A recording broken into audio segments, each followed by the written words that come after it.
زندگی آیات کے ساتھ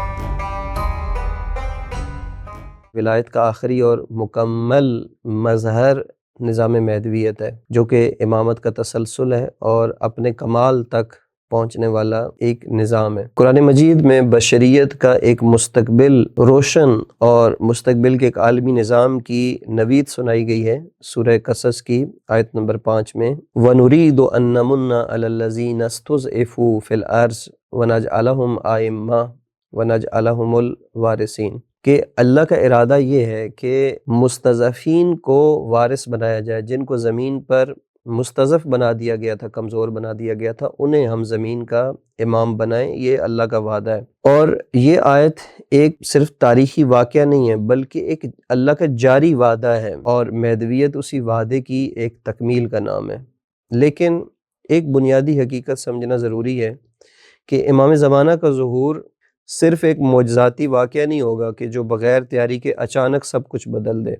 ظہور ایک ایسے معاشرے میں ہوگا جو کم از کم بنیادی سطح پر ولایت کے لیے تیار معاشرہ ہوگا، جس معاشرے نے فکری ہجرت کی ہوگی، جس معاشرے نے قلبی اور عملی ہجرت کی ہوگی، جس نے طاغوتی ذہنیت سے نکلنے کی کوشش کی ہوگی، جس نے اپنے اندر دارالایمان کی بنیاد رکھی ہوگی، کیونکہ امام زمانہ کی حکومت عدل کی ایک عالمی حکومت ہوگی۔ لیکن عدل صرف قانون سے قائم نہیں ہوتا، عدل کے لیے عدل کو قبول کرنے والے انسان بھی درکار ہوتے ہیں۔ اگر انسان اپنے نفس کی غلامی سے آزاد نہ ہو تو وہ عدل کے نظام کو بھی اپنے مفاد کے لیے استعمال کرے گا۔ اس لیے تیاری ضروری ہے، اور تیاری کے چند بنیادی مراحل ہیں۔ ان میں سے پہلا مرحلہ اس نظام مہدویت کے لیے فکری تیاری ہے، کیونکہ مہدویت کو صرف جشن سے نعروں تک محدود رکھا جائے تو پھر نظام مہدویت تو قائم نہیں ہوگا۔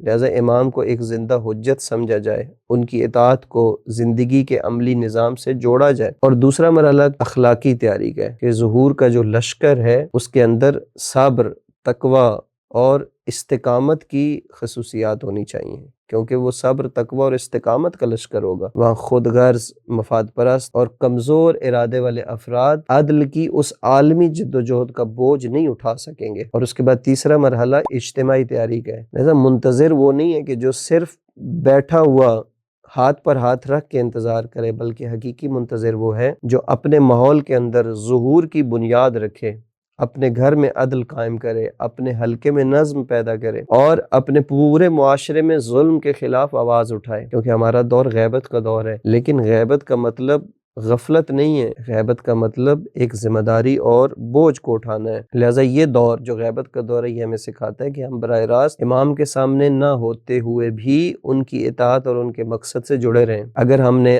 اپنے اندر ایک فکری ہجرت نہ کی، اپنے گھروں کو دارالایمان نہ بنایا، اپنی صفوں کو منظم نہ کیا، تو ظہور کے وقت ہم تماشائی تو ہو سکتے ہیں لیکن ہم امام کے سپاہی نہیں ہو سکتے۔ امام زمانہ کی نصرت صرف نعرے سے نہیں بلکہ صلاحیت سے ہوگی، اور اس کے لیے اپنے اندر صلاحیت پیدا کرنی ہوگی۔